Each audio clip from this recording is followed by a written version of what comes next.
He might have gone on to become a Hollywood star, walking red carpets and appearing in cinemas, but his fame took a far darker path. This is the story of Ryan Grantham, an actor known to many for his role in Riverdale. The video's narrator asks viewers to support the channel by liking the video, trying the hype feature, commenting, and subscribing for more stories, because those actions help the channel grow. Before everything collapsed, Ryan Grantham had appeared in about 30 films and television shows. He was known for roles in projects such as iZombie, Falling Skies, Jumper, Supernatural, Riverdale, and others. For years, his name was associated with acting, but more recently, it has appeared in the media for a very different reason. Ryan became known as a murderer, a young man who committed a terrible crime because he believed it would somehow let him remain a good son in his mother's eyes.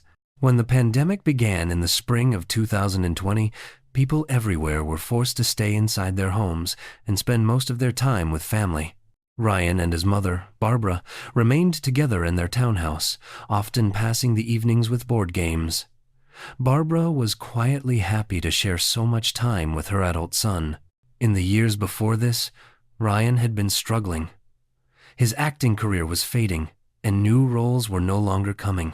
He did not know how to cope with the reality that offers had almost stopped, and anger at the world built up inside him. He left his student dorm and moved back into his mother's home because he desperately needed emotional support from someone close to him. Barbara did everything she could to help her son, to make him smile, and to ease his worries. Her children, Ryan and her older daughter Lisa, were the people she lived for and the reason she got up every morning.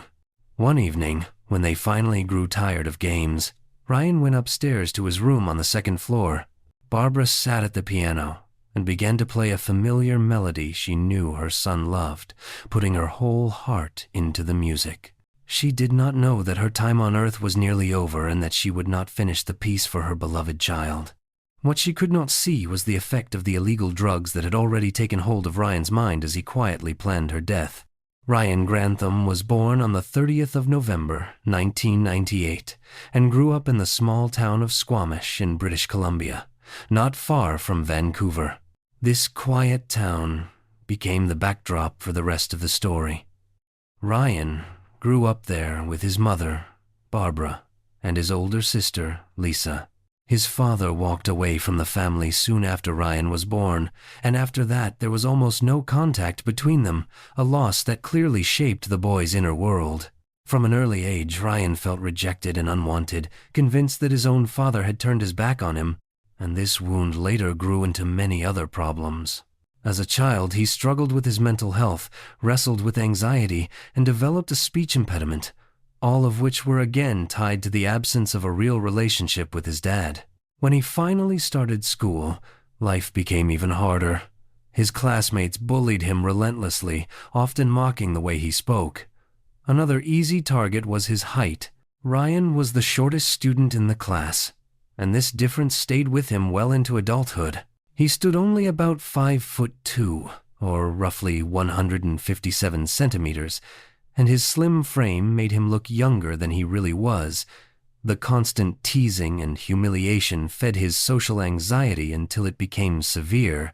He felt pushed to the fringes, as if he did not belong anywhere, and by the time he was 11 or 12, dark thoughts of suicide had already begun to appear.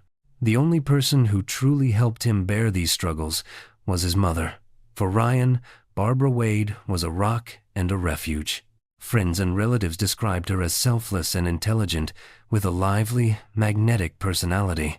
She loved her children deeply, shared a special bond with both of them, and enjoyed taking them outdoors to ski, bike, hike, or simply walk together. Though she was also quite short and passed that trait on to her kids, she remained strong and courageous, facing hardship with steady optimism. Barbara had a deep love for animals. There were always pets with 4 paws in the house, and she also took gentle care of her elderly mother. People around her described Barbara as a remarkable person, a devoted parent, and a thoughtful daughter.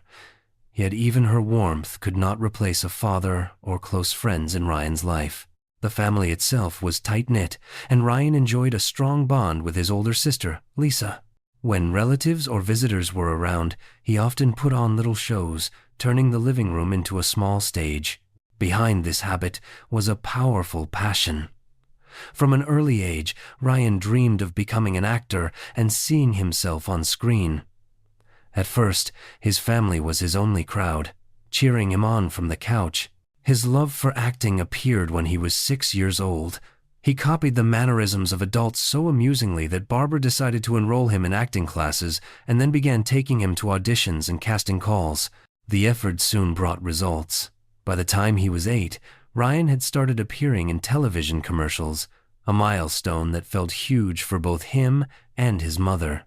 At 9, his career moved another step forward when he was cast in a film called The Secret of the Nutcracker, a Canadian Christmas fantasy that offered a new take on Hoffman's tale. The movie itself was modest, but for Ryan the role was a triumph and a launching pad for future work. After that film, more doors opened, and over the following year he appeared in 8 different film and television roles. His early parts were only supporting roles, yet for a child his age they felt like a dream come true. Later, Ryan was invited to play a guest character in the series Supernatural. In that episode, he appeared as Todd, a boy with superhuman strength who uses his power to strike back at the bullies who torment him. Ryan loved this role because it echoed the fantasies he had during the years he was bullied at school. By playing Todd, he was acting out the stronger version of himself he wished existed in a better world. For a young actor, appearing on Supernatural felt like the highest goal, but it was only the beginning. After the show aired, new doors opened for him.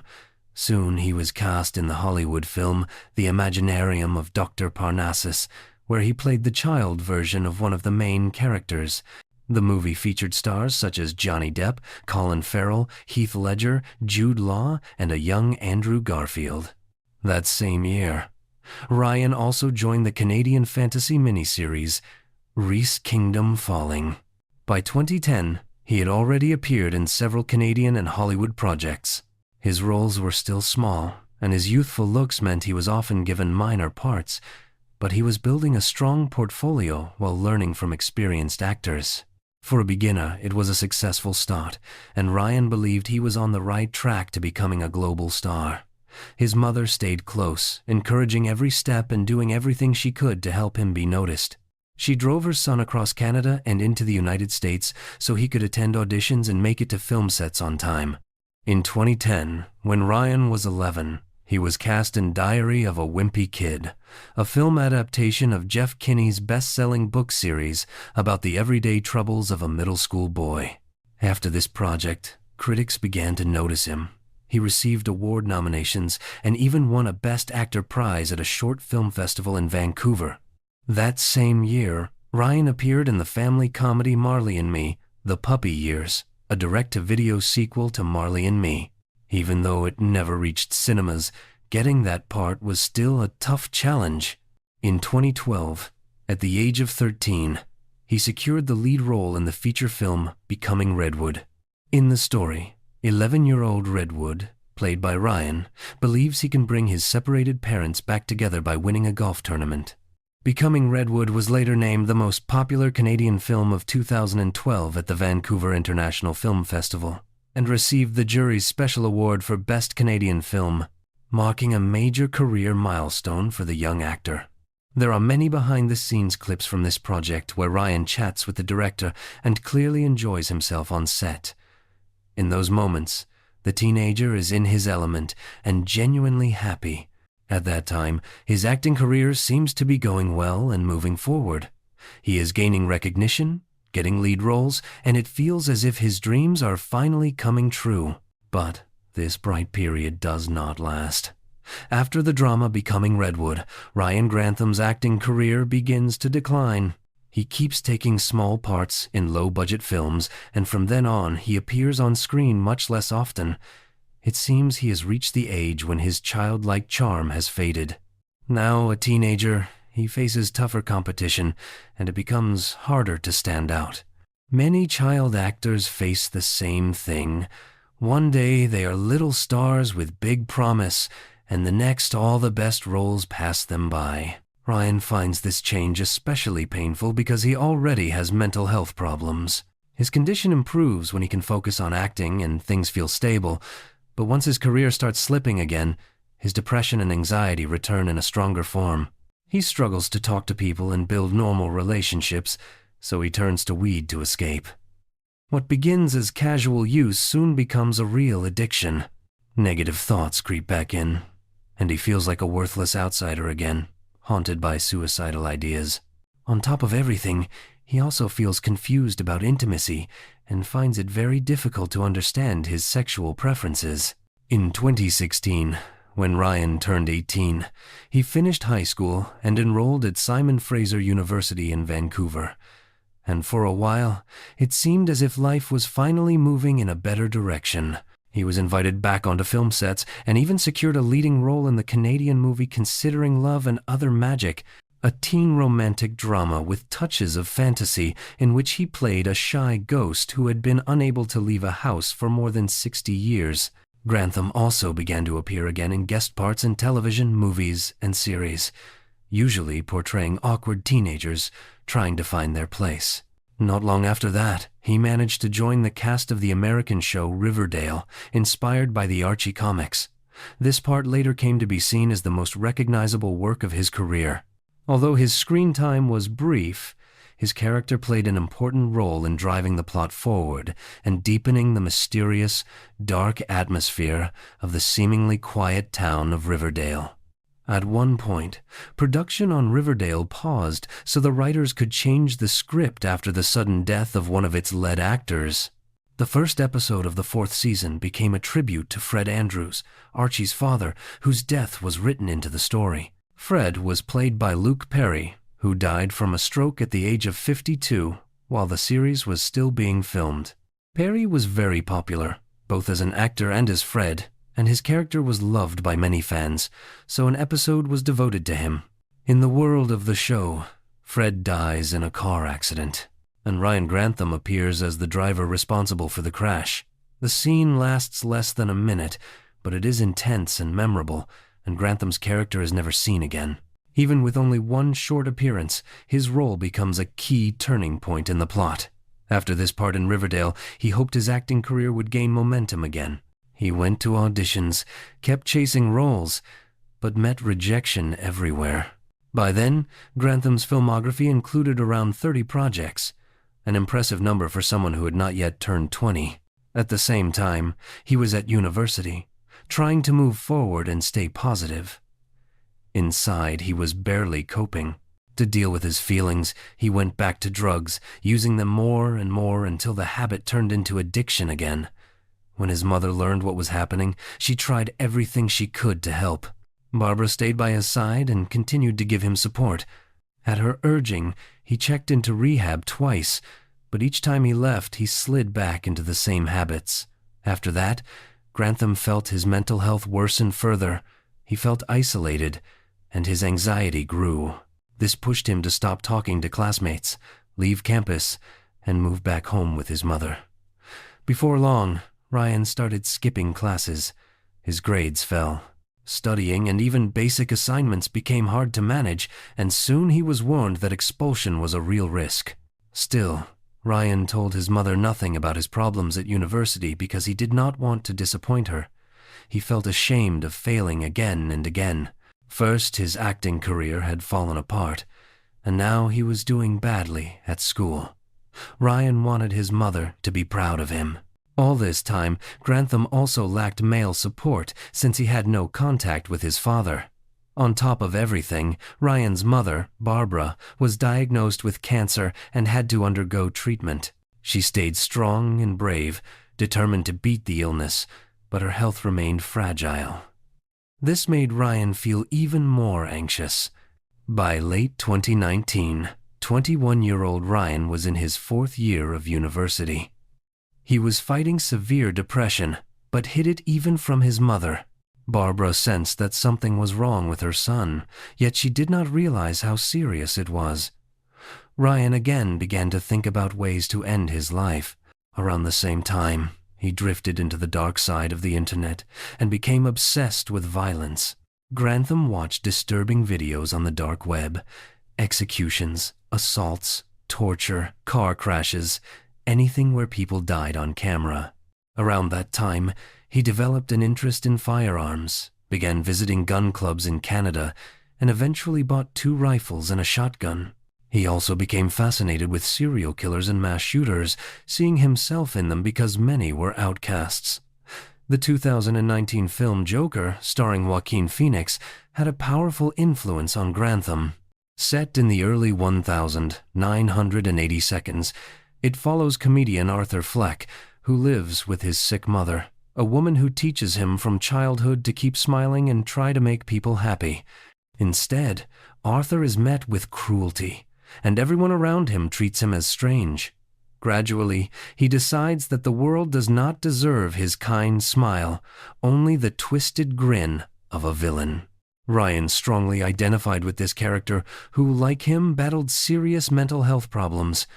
In the film, the Joker resolves his inner conflict by killing a talk show host he sees as the embodiment of evil during a live broadcast. Immersed in Arthur Fleck's world, Grantham began imagining he might do something similar.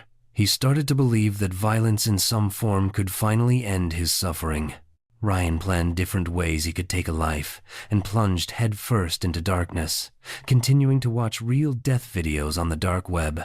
In March 2020, when the pandemic began, the world went into lockdown, and Ryan found himself even more isolated than before.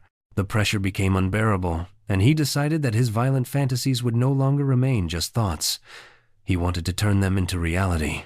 His diary started to fill with disturbing notes about committing mass violence, and the young man drew heavy inspiration from the Joker. He imagined the whole world knowing his name, his face on newspaper covers, and people who once ignored him finally speaking about him. Lost in these dark fantasies, Ryan began to plan the murder of Canadian Prime Minister Justin Trudeau, believing such an act would secure his place in history, even if in infamy. He started preparing for the assassination, collecting weapons, learning to make firebombs, and following the Prime Minister's movements. Before attempting anything like that, however, he decided he needed a trial run by taking a life closer to home. That person would be his own mother. It was not that he lacked love for her. Instead, Ryan did not want Barbara to see his final descent or to suffer shame, grief, and horror because her son had become a criminal. Tragically, she was the one person who loved him unconditionally and supported him.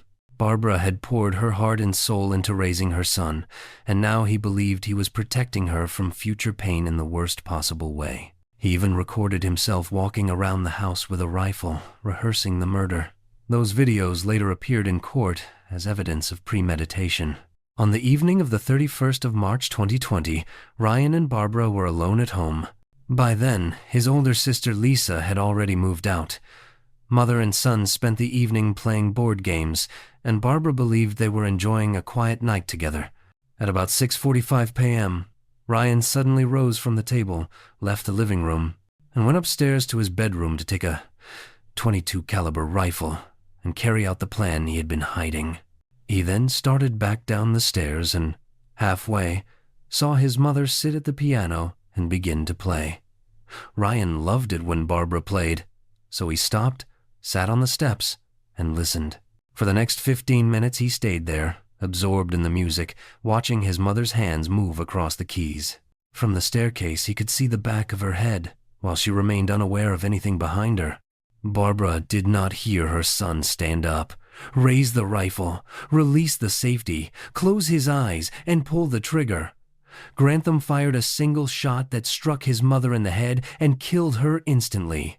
She fell from the chair onto the floor, and blood began to spread from the wound. The life of 64-year-old Barbara Wade ended there. Thankfully, she never saw that her own son was the one who killed her, or that truth might have shattered her. 15 minutes is a long time to reconsider everything and walk away from a murderous plan against the woman who gave you life. Yet Ryan did not. Instead, he picked up his camera and began filming a vlog. Grantham moved through the house, recording details, including Barbara's body on the floor, and calmly describing what he had just done. The filming only fed his desire for notoriety. He wanted the world to remember him. When the footage was later played in court, everyone heard how cold and flat the young actor's voice sounded as he described killing his own mother. Psychologists suggested that this tone might point to a break from reality, that on some level he did not grasp what he had done, though Ryan denied it. The recording ends with him standing before a mirror in his bedroom, saying in a tense voice, "You just shot your mother in the back of the head, and you think you're so cool." Whether this was regret or shock was never clear. Then Grantham moved on to the second stage of his plan. At about 7:15 p.m., he got into his car, drove to a nearby gas station, filled a canister with gasoline, and returned home to assemble several Molotov cocktails. He spent the rest of the evening pouring fuel into glass bottles. During this time, he smoked weed, drank beer, and watched television while his mother's body lay a few feet away. The next morning, Ryan woke up and ate breakfast as if it were any other day. Afterward, he carried out a farewell ritual over his mother's body. He hung rosary beads on the piano so they dangled above Barbara, lit candles, said a few prayers, and finally covered her with a white sheet. "I'm so sorry, Mom. I hate myself," Grantham wrote in his diary that day. He noted that the media talked a lot about him, that he had been in many films and TV shows, yet no one would ever truly understand why he did it. After saying goodbye, he went outside and loaded 2 rifles, a shotgun, several firebombs, and some survival gear into his car. Ryan even made a playlist for the trip, then set off intending to kill Canadian Prime Minister Justin Trudeau with a mass shooting planned afterward. There was one major problem. Trudeau lived in Ottawa, while Grantham was near Vancouver, and reaching the Prime Minister's residence would take about 50 hours of driving. Ryan began the long journey, determined to carry out his plan. But after driving east for 3 hours and covering roughly 125 miles to the town of Hope, he suddenly changed course, turned the car around, and headed back toward Vancouver.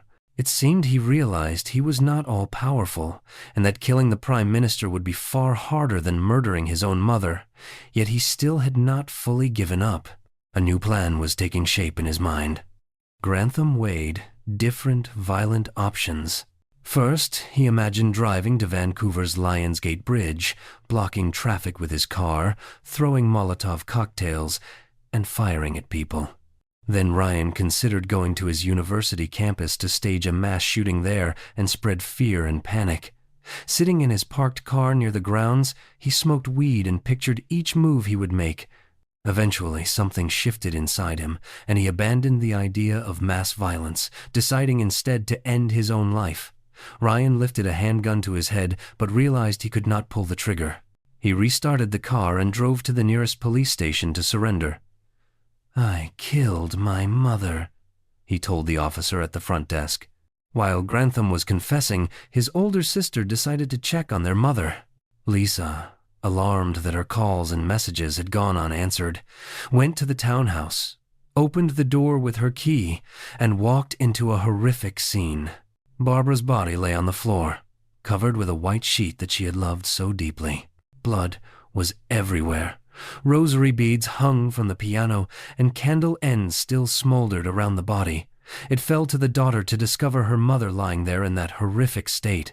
Lisa immediately called the police. When detectives arrived, they searched the house and found Ryan's camera with his recorded confession. After the scene in the family home, Lisa struggled with PTSD and could barely cope with the loss of her mother. Because of the trauma, she lost her job as a lawyer. She could not understand how her brother had killed the person who would have sacrificed everything for him. What hurt Lisa most was that Ryan had not even given their mother a chance to defend herself, shooting her while her back was turned at the piano. The once promising actor was arrested and charged with the murder of Barbara Wade, and the trial began. Ryan's defense tried to claim insanity, pointing to the mental health problems he was experiencing at the time. His lawyer argued that the crime was driven by a mental disorder, including severe clinical depression. Yet after examinations by several psychiatrists, Ryan was found legally sane. He did have psychological issues, but at the moment of the killing he understood his actions and knew the difference between right and wrong, so he was held fully responsible. The prosecution argued that Ryan had committed a betrayal of trust. His mother, they stressed, was a wonderful woman, and he had no reason to fear her. Ryan Grantham admitted his guilt and told police he had killed her because he could not bear for his mother to witness the violence he planned to inflict on the world and on himself. Because he admitted his guilt, he avoided a lengthy trial and received a life sentence with the possibility of parole after 14 years. In theory, this means he could walk out of prison at about 37. The very idea that he might one day be free alarmed many people, especially given that he had once planned a mass shooting. In the end, he sent his mother to her death simply so she would never discover his violent intentions or feel ashamed of her son. When the judge read out the sentence, the court imposed a lifetime ban on owning or using firearms. Behind bars, Ryan was given access to psychological treatment and began to confront the weight of his actions. He said he wanted to devote whatever remained of his life to trying to make amends.